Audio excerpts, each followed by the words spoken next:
Hi Subbarao uncle. ఈ Lenin ఉన్నది మీ కష్టాలు తీర్చడానికే. లెనిన్ అంకుల్, డోంట్ వర్రీ, నేనున్నాను. ఈ లెనిన్ ఉన్నాడు. మీరు చింతించ అవసరం లేదు. అర్థమయ్యిందా? ఇక మీ ప్రాబ్లం అన్నీ మీకు ప్రాబ్లమ్సే. పాపం 60 ఏళ్ల వయసు వచ్చింది, రిటైర్డ్ అయిపోయారు. ఆ వచ్చిన డబ్బులతో ఇల్లు కట్టుకున్నారు. ఇప్పుడు మీ భార్యకు హార్ట్ ప్రాబ్లం. దానికి ఆపరేషన్ చేయడానికి డాక్టర్ 10 లక్షలు అడిగాడు. డబ్బులు లేక మీ భార్య ఆపరేషన్ ఆపేసినారు. ఒకటి. రెండవది, మీ పెద్ద కూతురు సాఫ్ట్వేర్ జాబు సాఫ్ట్గా చేసుకుంటూ పోతుంది. పాపం ఆమెకొచ్చే జీతంతో మీ కుటుంబం నడవడం చాలా కష్టంగానే ఉంది. ఆంటీ ఆపరేషన్ కూడా చేయించలేకపోతున్నారు. ఇక మీ చిన్న కూతురుకు డాక్టర్ అవ్వాలనేటటువంటి కోరిక బలంగా ఉంది. కానీ ఏం లాభం? డొనేషన్ ₹1,00,00,000 అడుగుతున్నారు. డోంట్ వర్రీ, లెనిన్ ఉన్నాడు. కానీ మీ అమ్మాయి డాక్టర్ ఖచ్చితంగా చేస్తుంది అనేటటువంటి గ్యారంటీ నాకు ఇవ్వండి. నేను ఆ ₹1,00,00,000 డబ్బు ఈ లెనిన్ మీకు తెచ్చి ఇస్తాడు. ఆ డాక్టర్ ఫీజు నేను కడతాను. మీ అమ్మాయిని నేను డాక్టర్ని చేసి తీరుతాను. నా మాట విని మీ అమ్మాయికి మీరు ధైర్యం చెప్పి డాక్టర్ అవ్వమని ఒకే ఒక్క మాట మీ అమ్మాయితో చెప్పించండి. నేను ఫీజు డబ్బులు నేను చెల్లిస్తాను. ఒరేయ్, సూసైడ్ చేసుకొని చచ్చిపోతావా? ఏం మనిషివిరా నువ్వు? నీకు విద్య నేర్పింది ఇదేనా? నీకు జాబ్ రాకపోతే సూసైడ్ చేసుకుని చచ్చిపోవాల్సిందేనా? పిచ్చోడా, నీకు జాబ్ రానంత మాత్రాన చచ్చిపోకూడదు. నేను నీకు జాబ్ ఇప్పిస్తాను. భగవంతుడిచ్చినటువంటి ఈ 100 ఏళ్ల జీవితాన్ని చివరకు నీ అంత నీవి ఆపేసి చచ్చిపోతావా? నీపై ఎంత బాధ్యత ఉందో నీకు తెలుసు కదా. మరి ఇలాంటి పని ఎలా చేయాలని అనిపిస్తుందిరా? మీ అమ్మ నువ్వు డబ్బులు పెట్టి ఆపరేషన్ చేయిస్తాడన్న ఆశతో జీవిస్తుంది. అర్థమయ్యిందా? నీకు జాబు నేనిప్పిస్తాను. కానీ నీవు ఇలాంటి పిచ్చి ప్రయత్నాలు చేయవద్దు. నీపైనే నీ చెల్లి పెళ్ళి ఆధారపడి ఉంది. మా అన్నయ్య ఆ చెల్లి ఏమంటుందో తెలుసా? పెళ్ళి చేస్తాడు అనే ఆశతో జీవిస్తుందిరా. పాపం ఆ అమ్మాయి నీపై ఆశలెన్నో పెట్టుకొని జీవిస్తుంది. ఇలాంటి పరిస్థితుల్లో నువ్వు సూసైడ్ చేసుకొని చచ్చి స్వర్గానికి పోతావా, నరకానికి పోతావా? దేవుడు కూడా నీ సూసైడ్ను మెచ్చడురా. అందుకే నీవు ఈ సూసైడ్ విషయం విడిచిపెట్టు. నా వెంటరా. నీకు నేను జాబ్ ఇప్పిస్తాను. ధైర్యంగా సమస్యను ఎదుర్కోవాలి.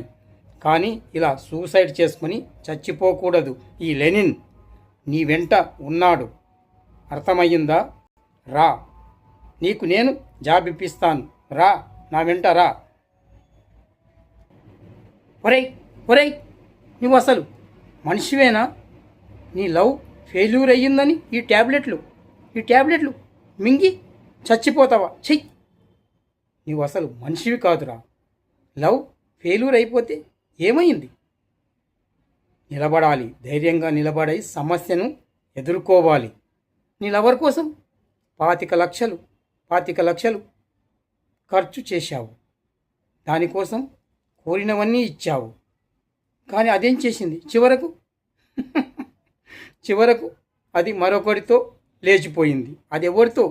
సీఎం కొడుకుతో. వాడితో క్యాష్ కోట్ల కోట్ల క్యాష్ ఉందని అది వాడితో లేచిపోయింది. ఇప్పుడు ఏం చేస్తావు? చావే పరిష్కారం అనుకుంటున్నావా? కాదు కాదు, ఈ లవర్ పోతే మరొక లవర్ వస్తుంది. కానీ నువ్వు చచ్చిపోతే నీ తల్లిదండ్రులకు కరువైపోతావురా. నీ తల్లిదండ్రులు రోడ్డున పడిపోతారు, అనాథలైపోతారు. అందుకే నా మాట విని ఈ సూసైడ్ ప్రోగ్రాంలు, ట్యాబ్లెట్లు మింగి చావడాలు ఆపేసేయి. నా మాట విను, ఈ లెనిన్ మాట విను. నీకోసం ఉన్నాను. అర్థమయ్యిందా? నీకు కావాలంటే నీకు మరో లవర్ని నేను పరిచయం చేస్తాను. కానీ నీవు ఇలాంటి ప్రోగ్రాంలు పెట్టుకోకు. నీ తల్లిదండ్రులను రోడ్డుపై అనాథలుగా వదిలేయకు. వాళ్లకు నువ్వే దిక్కు. నువ్వు చచ్చిపోతే వాళ్ళు కూడా చచ్చిపోతారు. అందుకే ఈ లెనిన్ మాట విను. అర్థమయ్యిందా? లెనిన్ మాట వింటే నీవు బాగుపడతావు. ఈ ట్యాబ్లెట్లు వదిలేసి నా వెంటరా. నీకు కొత్త జీవితాన్ని నేను చూయిస్తాను. ఎవడ్రా ఇక్కడ లంచాలు తీసుకునేది?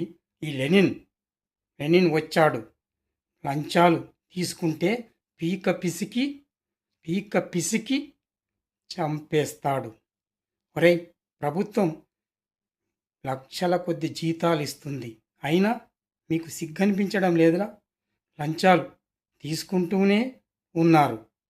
ఒరేయ్, ఒక పేద రైతు తన పొలాన్ని తన కొడుకు పేరుపైకి మార్చమని నిన్ను బ్రతిమాలాడు. అప్పుడు నీవేమన్నావు? 5 లక్షల లంచం ఇస్తే కానీ తన కొడుకుపై ఆ పొలాన్ని రిజిస్ట్రేషన్ చేయనని చెప్పావు. నీకు ఇదేం పోయే కాలంరా? ప్రభుత్వాలు డబ్బులు ఇస్తుంది, జీతాలు తీసుకుంటున్నారు. ఇలా ఏసీలో కూర్చొని హాయిగా ఎంజాయ్ చేస్తూ జీవితాలను గడిపేస్తున్నారు. కానీ ఈ లంచాల బుద్ధులు మాత్రం పోవడం లేదు. మీలాంటి ఎదవల్ని ఏకంగా గొంతు కోసి చంపినా పాపం పోదు. ఎందుకు ఇలా పేద ప్రజల రక్తంతో కష్టపడినటువంటి రక్తాన్ని కార్చి డబ్బులు ఇస్తుంటే ఇలా మీరు ఎంజాయ్ చేస్తున్నారు. లంచాలు తిని కోట్ల కొద్ది డబ్బులు సంపాదిస్తున్నారు. ఒరేయ్, నీకంత లంచాలు తీసుకోవాలని ఉంటే డబ్బులే సంపాదించాలని ఉంటే మీ భార్య కూడా ఉంది. పంపిస్తే డబ్బులు అది సంపాదించి తెస్తుంది. అలాంటి డబ్బులతో మీరు ఎంజాయ్ చేయండిరా. అప్పుడు మీకు గుండెల్లో బాధ. మీ భార్యను పంపించిన డబ్బులతో ఎలా వస్తాయో ఆ డబ్బులు తీసుకొని వస్తే ఆ డబ్బులతో మీ భార్య తెచ్చిన డబ్బులతో మీరు అప్పుడు ఎంజాయ్ చేయండి. అప్పుడు తెలుస్తుంది మీకు సంపాదన, దాని విలువ, డబ్బు ఎలా వస్తుందో దాని లెక్క ఏంటో అప్పుడు అర్థమవుతుంది. మీవి బతుకులేనారా? చనిపోండిరా. ఈ లెనిన్ చెప్తున్నాడు, మిమ్మల్ని చంపేస్తాడు. నా మాట విని లంచాలు ఇకపై నుంచి మానేసేయండి. అంకుల్, ఏమిటి మీరు చేసిన పని? నేను నీ కూతురు ప్రాణం కన్నా మిన్నగా ప్రేమించుకున్నాం. కానీ మీరేమో మీ కూతురుకు మరో పెళ్ళి చేస్తున్నారు. ఒక్కసారైనా ఆలోచించారా?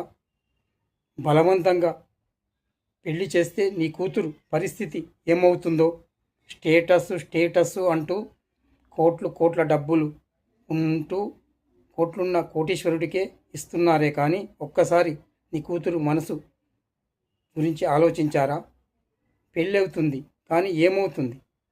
పెళ్ళైన మొదటి రాత్రి నీ కూతురు ఏదైనా విషం తాగి చచ్చిపోయిందనుకో, అప్పుడు ఏం చేస్తారు చెప్పండి?